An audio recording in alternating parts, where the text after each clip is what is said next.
स्वर्ग का हकदार कौन? मरने के बाद स्वर्ग के द्वार पर 4 व्यक्ति खड़े थे।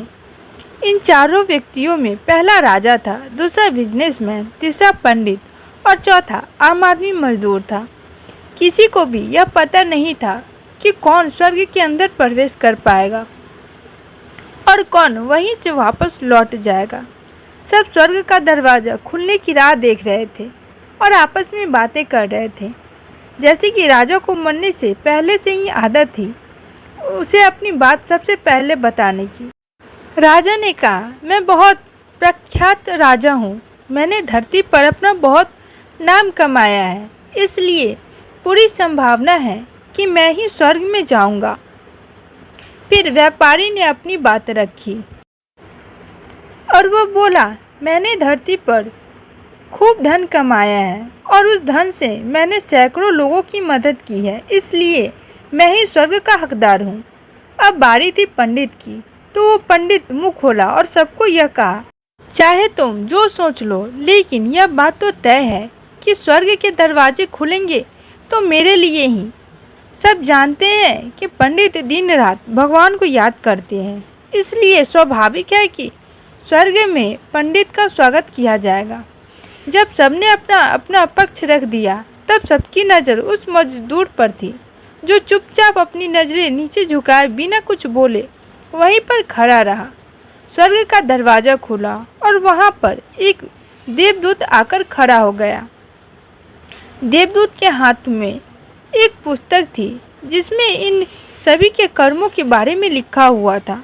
देवदूत ने सबसे पहले राजा को अपने पास बुलाया और उससे पूछा, तुम बताओ, तुमने अपने जीवन में क्या क्या अच्छे कर्म किए हैं। मैं उन्हें इस पुस्तक में देखकर फैसला करूंगा कि तुम्हें अंदर आने देना है या नहीं। राजा ने कहा, मेरा राज्य जितना बड़ा था उतना ही समृद्ध था और मेरे राज्य के सभी लोग खुशहाल थे। सभी बड़े आनंद से रहते थे।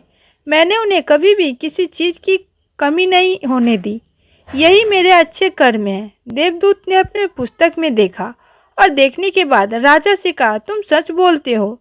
तुमने अपने राज्य की प्रजा को बहुत सुखी रखा था, लेकिन तुमने अपने राज्य की सीमा बढ़ाने के लिए जितने युद्ध किए थे, उन युद्ध की वजह से हजारों सैनिकों ने अपनी जान गंवा दी थी। उन हजारों सैनिकों के परिवार के दुख का कारण तुम बने थे, इसलिए तुम स्वर्ग में नहीं आ सकते। अब बारी थी व्यापारी की।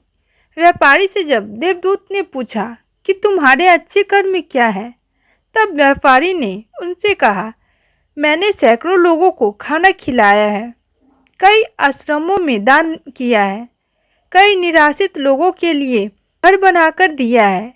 यह मेरे अच्छे कर्म हैं। देवदूत ने फिर से अपने पुस्तक में ध्यान से देखा और देखने के बाद व्यापारी से बोला, तुम्हारा कहना भी ठीक है कि तुमने बहुत दान धर्म किए हैं, लेकिन यह दान धर्म तुमने जिन पैसों से किया है, उन पैसों को कमाने के लिए तुमने न जाने कितने झूठ बोले हैं, कितनी हेरा फेरियाँ की है और कितनी मिलावटें की हैं, इसलिए तुम भी स्वर्ग में नहीं आ सकते।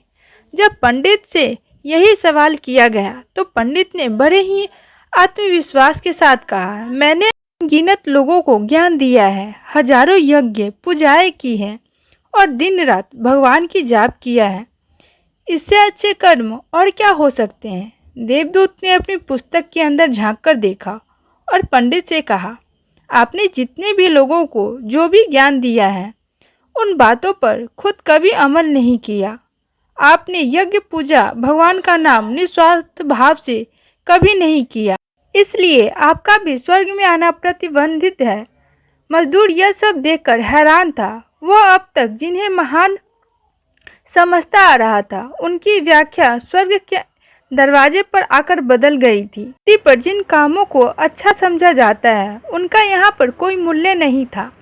यमदूत ने जब इस मजदूर को अपने पास बुलाया और उससे भी पूछा, तुम्हारे अच्छे कर्म क्या है, उसके बारे में तुम बताओ।